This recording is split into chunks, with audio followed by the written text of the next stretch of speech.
All right, thank you, Rick.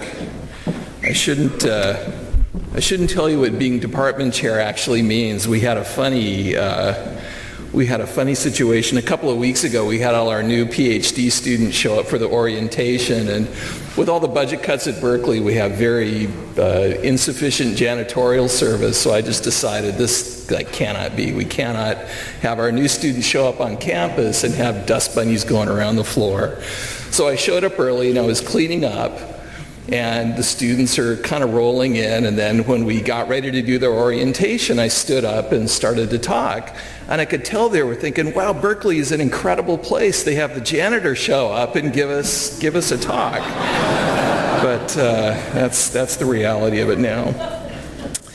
Anyway, so let me talk to you about something. It was great to hear the previous talks. It reminds me of why I like being in a place like the College of Natural Resources at Berkeley, where you get to hear about things from different disciplinary perspectives. None of these problems that we're going to talk about today can be solved by economics alone or biology alone or law alone. It takes all those perspectives together to make real progress. So what I would like to talk to you about is some new developments in environmental regulation. There are a number of very important changes at the federal level that will flow down to the state and local level that are happening with respect to the Clean Water Act and the Endangered Species Act. I know a number of the trade associations in the forest products industry are very heavily involved in these issues, both in a lobbying sense, but also with respect to litigation that's happening right now. So let me give you a sense of what's happening and then why it matters economically. So again, what I'd like to talk about is some developments with respect to the Clean Water Act and the Endangered Species Act. And again, there's both litigation ongoing and has been happening for at least the past decade. And changes in implementation, changes in the way that federal regulatory agencies, the Army Corps of Engineers, the EPA, Fish and Wildlife Service are implementing these laws that were passed back in the 1970s. And I hope to show you that some of the changes that are taking place have the potential to cause very large impacts for a number of different groups, landowners, industry, and the public, including NGO stakeholders. So let me start with the Clean Water Act. This is obviously an act that's familiar to many of you who work in the timber industry. The Clean Water Act is a federal environmental statute. It regulates water quality, including factors such as sediment. It's not just chemicals and pollutants like that. It regulates discharge of factors including sediment and even temperature in some instances. The EPA, it is a federal regulatory agency. It's interesting, it's the only major regulatory agency that wasn't created by an act of Congress. It was created by executive order. But an interesting thing about the EPA is that it's a very decentralized agency. There is a national office that sets national policy, but most of the day-to-day work at the EPA happens in 10 regional offices around the country. And even more than that, the federal EPA sets standards and policy, but then the permitting programs that are carried out under the EPA or under the Clean Water Act happen for the most part at the state level. So the Clean Water Act very much has a cooperative federal-state implementation structure where it's really the states who are doing the day-to-day permitting work.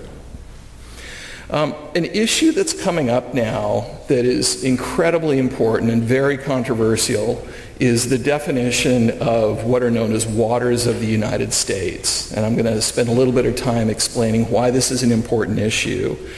It is a seemingly technical matter. You might think this is a hydrology question or a scientific question, and it is at one level. But how it's resolved is actually incredibly important for all sorts of industries throughout the economy because, as we're going to see, the definition of waters of the United States determines where federal oversight ends and state jurisdiction begins. So it's an important federalism issue. So the scope of the Clean Water Act extends to what are known as these waters of the United States. And you can do a little mental exercise to think about some of the issues here. You can imagine, let's go down to New Orleans and start at the mouth of the Mississippi River. Very large, huge volume of water going through it, a lot of barge traffic and interstate commerce occurring there. That would clearly be a navigable jurisdictional federal water, just like the interstate highway system is something that's under the purview of the federal government, because there are interstate commerce implications in both. So that's definitely jurisdictional. But then, you know, in this mental exercise, move up the watershed, and you go down to, or up to tributaries, small streams, theoretically all the way up to the rain gutter on someone's house. Then move off of the tributaries to, say, an isolated water. Like in California, we have vernal pools. In the Midwest, you have prairie potholes. So there's no obvious surface connection to a navigable waterway. There might be features on the landscape that have water at some points of the year, but no water at other points of the year. A lot of, you know, say desert washes that might have water only for a day or two a year, just for a few hours a year. So this question, the more you think about it, it actually becomes incredibly complex at virtually every level, scientifically and legally, but it is important because, again, where you stop as you go up the watershed in that mental exercise determines the outer limits of federal jurisdiction. So there were a couple of Supreme Court cases. I mean, it's funny that the Supreme Court would get involved in a seemingly so technical an issue like this, but it just speaks to the importance of federal jurisdiction, that there have been actually a whole series of Supreme Court cases that have happened in just over the last decade probing this question of what are the limits of federal jurisdiction. The big one here was a case called SWANK. It stands for the Solid Waste Agency of Northern Cook County in Illinois. The SWANK case struck down, the Supreme Court struck down the Army Corps of Engineers' use of what they called the migratory bird rule, which was something that they used to determine, use to determine federal jurisdiction. And the argument went roughly, I mean, clearly interstate commerce can be regulated by the federal government. If you have a bird that migrates between states or even between countries, then there's also a federal interest in that. After all, we have treaties with Canada and other countries about migratory birds. So if a migratory bird can land on an isolated water body, it's under federal jurisdiction and would be subject to federal permitting requirements. Well, the Supreme Court said that's too far. You can't do that. That's not something that Congress allowed. So that was a significant rollback. That resulted in a significant rollback in federal authority over waters. Followed up with the Rapanos case, which was sort of similar in some ways. It resulted in a rollback of federal authority. But the thing I want to focus on about Rapanos that turns out to be significant even today is that the court was unable to reach an opinion. They had a very rare 4-1-4 split where ultimately a majority ruled in favor of the landowner and against the government, the federal government. But you had 4 conservative, 4 more liberal, and then, as he usually is, Justice Kennedy in the middle. So he was the one in between the 2 groups of 4. And Kennedy's concurring opinion turned out to be very important, partly because he was the swing vote. But in his opinion, he sort of stepped into hydrology, which is probably not a great place for our country to be when you have a lawyer playing hydrologist, but it's where we are. And he said, in his view, jurisdictional areas should have a, quote, significant nexus. That's his term. Doesn't appear in the Clean Water Act. that jurisdictional waters should have a significant nexus with navigable waters. Well, of course, that begs the question, well, what exactly does significant nexus mean? And he had kind of a layperson's follow-on to that, where he talked about physical and biological effects, but it was very vague. But it set the agencies on a course to try to define what significant nexus means. And that's where we are today. Last year, just about a year ago, the EPA promulgated a rule defining what waters of the United States means. And there's a ton of controversy about this. The EPA says really what they're trying to do is go back to a definition of areas that were historically jurisdictional before Swank and Rapanos and some other cases. So they're trying to claw back jurisdiction they lost.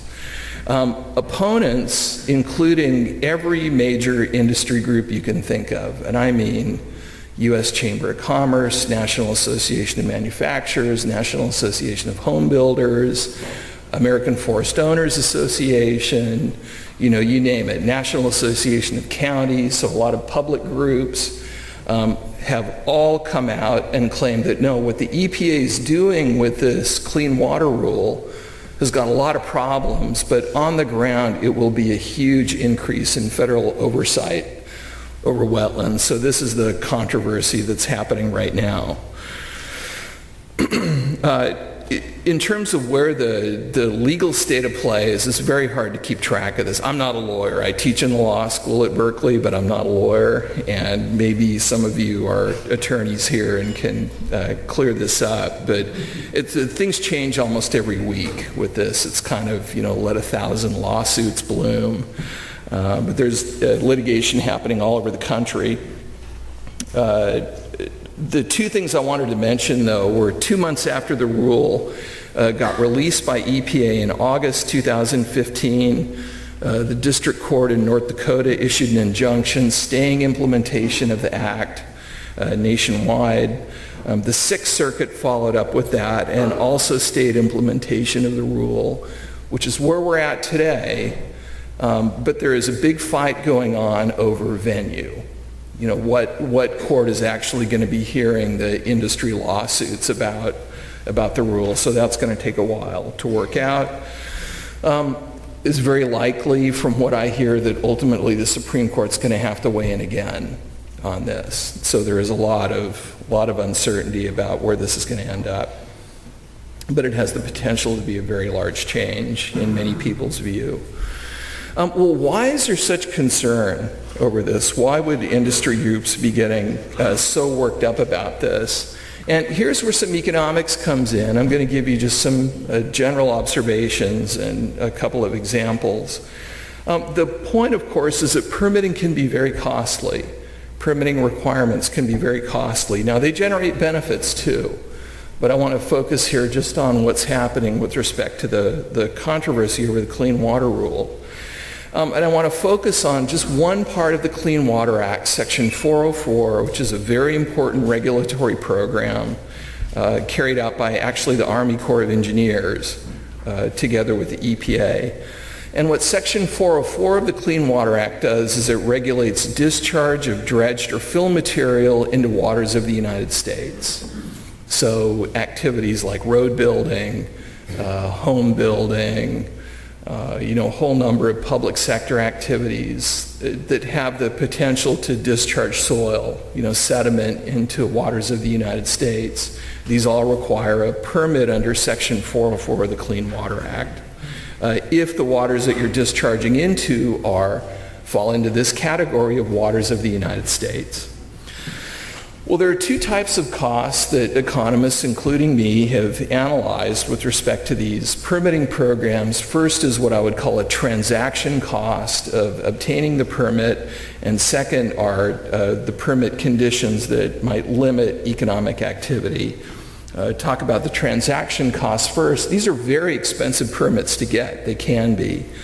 An applicant has to spend money to prepare and negotiate the discharge permit with the government. Might have to hire attorneys, biologists, engineers. There might be redesign of the project that's required. Again, I'm sure all of you who work in the commercial timber industry understand what I'm talking about. There's also time required to complete the process. And particularly in the case of home building, where developers are impatient and have very high internal rates of return, they care a lot about timing. And delay is a classic example of what I would call a hidden cost of regulation, where the delay involved in the need to get a permit or go through the permitting process just slows down the works and ultimately delays when developers are getting receipts from their activities. So working with a colleague at Berkeley, we actually thought to go ask, how much does it cost to get a permit? How much money are applicants in industries all across the economy, how much are they spending to get Section 404 permits? And what we found was that there are two general types of permits. Nationwide permits are just kind of almost like over-the-counter permits. And then there are individual permits that are much more detailed and project-specific. Individual permits cost almost $400,000 in out-of-pocket expenses on average. And almost more importantly, I would argue, take almost 2 years, just over 2 years, from the date of initiation to the date of receiving the permit. So when you start the process to when you actually get the permit, it takes on average just a little bit over 2 years to get. For nationwide permits, again, because they're almost over the counter, they're much less expensive.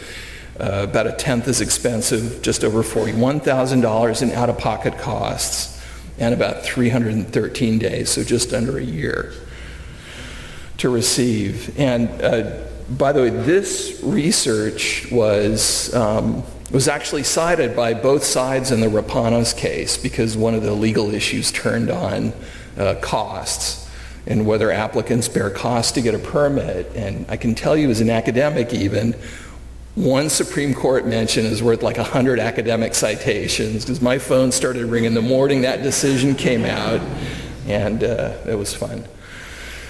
But let me also talk about what I'm going to call reduced scale of the project. So there are avoidance requirements that go into getting a 404 discharge permit. So to the extent possible, a project proponent should avoid impacts on waters of the United States. And then if there are impacts, they need to be mitigated for. But just do a little back of the envelope calculation here, and this is for the case of housing development. But let's suppose we have a 100-acre housing development with 400 homes planned, so just kind of a typical, like you'd have in Orange County or LA County or Sacramento County, with a sales price of what's modest in California, $500,000. The cost of the sticks and the concrete and the wire, so the physical construction costs would be about $200,000 per home for a modest development.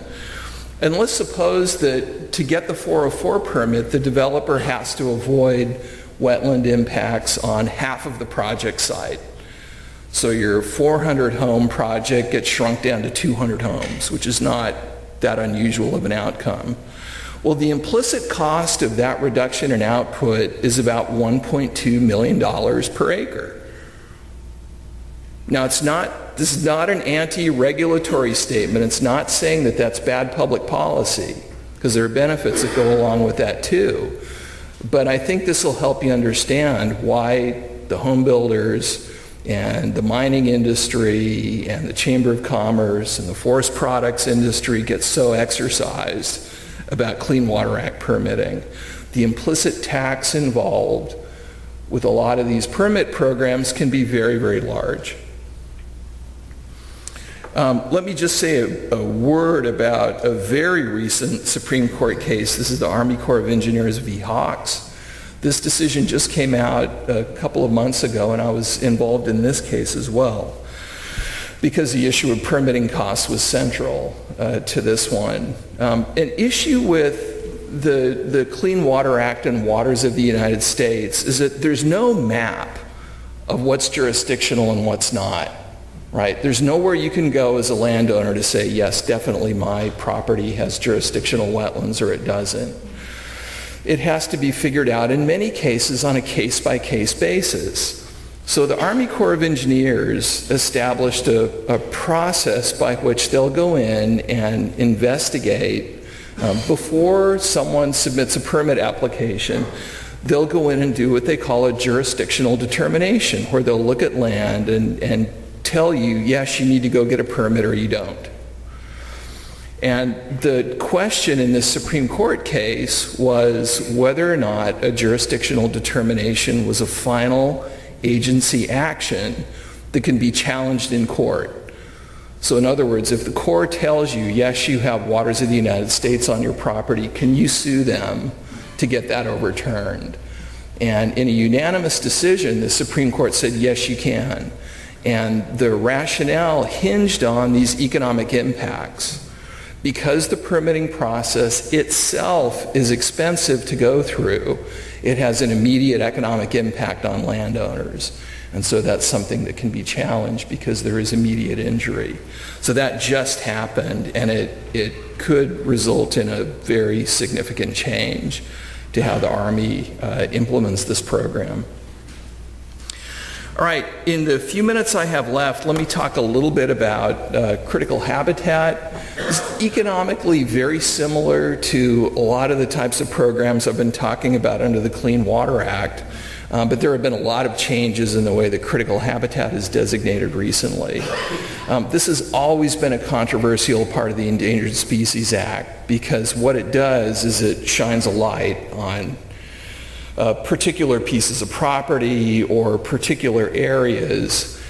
Critical habitat is defined by the Endangered Species Act as being an area that's essential for the conservation of a listed species and may require special management and protection. So with a definition like that, it's probably understandable why landowners are concerned about their areas being designated as critical habitat. Just to show you how pervasive this is now, this is a map I pulled off the Fish and Wildlife website showing all the critical habitat designations in California right now. And I've been at this long enough. 20 years ago, the map didn't look like this, right? The state is slowly getting painted in with areas of critical habitat. If I went up into southern Oregon, you'd see even more red for species like the coho. But critical habitat is pervasive in California, and the designations are getting more and more sweeping, and that's the change that I want to emphasize. There was just 2 weeks ago a final critical habitat designation announced for the Sierra yellow-legged frog and some other amphibian species. And I think it's actually the area that shows up in purple, but that one is recent enough they haven't changed the purple to red because that was proposed at the time the map was produced. That's 1.8 million acres. And that's not the only critical habitat designation in the state that's well over 1 million acres. So the service is getting, the Fish and Wildlife Service is getting much more aggressive about designating large swaths of land as critical habitat. What are the economic impacts of land being designated as critical habitat? Well, in short, and this is a technical question, land designated as critical habitat may be, not always, but it may be subjected to additional regulation. And one example of that is land that is currently unoccupied by a listed species. If it is designated as critical habitat, which the government can do, so there may be areas that are determined to be essential for the recovery of the species that are not currently occupied by the species. Now there will be incremental regulation of critical habitat because before the other provisions of the ESA wouldn't necessarily apply because the land's unoccupied. But I think there's a more important consideration in many cases, which is that designation of land as critical habitat can prompt state and local governments themselves to enact tougher regulation. This is certainly true in the case of housing development. If land in Sonoma County is designated as critical habitat for the tiger salamander, there are certain provisions of the Sonoma County Code that will kick in that make it essentially impossible to develop that land. And this is what the federal government says they're trying to do in part with critical habitat, is signal to other agencies that this land has special environmental significance. Now, unfortunately, the Fish and Wildlife Service typically contends that critical habitat, not a big deal, doesn't have a lot of economic significance. And it's one of the rationales they use for designating huge areas as critical habitat. And I would argue that that argument is very often not the case. I think this is actually the last slide I have, so I'll kind of come in here for a soft landing. We have, working with a colleague and a grad student at Berkeley, we actually looked at vacant land parcels. We had a set of over 13,000 vacant land parcels in San Mateo and Santa Clara County. And we did a longitudinal study where we looked at the market value of these parcels, so what they actually sold for on the market, before and after critical habitat designation. And like you'd like to do in a statistical study, we had a control group of parcels that were outside critical habitat. And what we found was that, contrary to the assertions of the Fish and Wildlife Service, critical habitat designation is a huge deal. That for the red-legged frog critical habitat, that reduced land values by about 47% once a parcel got designated as critical habitat. And for the bay checker spot butterfly, which is another species that exists in this area, the price decrease was even larger at about 78%. So I think there's very good evidence now that there are significant economic impacts that can result from critical habitat designation. Again, not to say that critical habitat's not a good idea, but to do a full economic evaluation of critical habitat designation, these are things that should be taken into account. And just very last comment, I only have like a minute left, but very last comment I'd say as someone who studies law and economics, and that's what I teach in the law school. One thing that's interesting about all of these developments with respect to both the Clean Water Act and the Endangered Species Act is that if you think about it, the laws themselves are essentially unchanged from the way they were written 40 years ago. So this is not Congress doing something that's causing these changes in the way the laws are implemented. These are entirely agency-initiated changes. And in fact, with respect to the Clean Water Act, the Congress actually cut off funding for implementation of the Clean Water Rule. Unsuccessfully, as it turned out, that was vetoed. But you have a very interesting, I don't want to say necessarily conflict, but a very interesting relationship here between Congress and some environmental regulatory agencies, where the law itself is unchanged, essentially, but the way the law is implemented on the ground is very much different than it was a decade or two ago. So I'll leave it there. Thank you.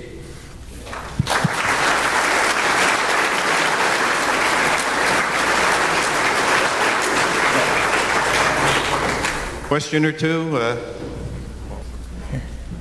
Have there been any studies looking at the economic impact of northern spotted owl, especially on small land ownerships?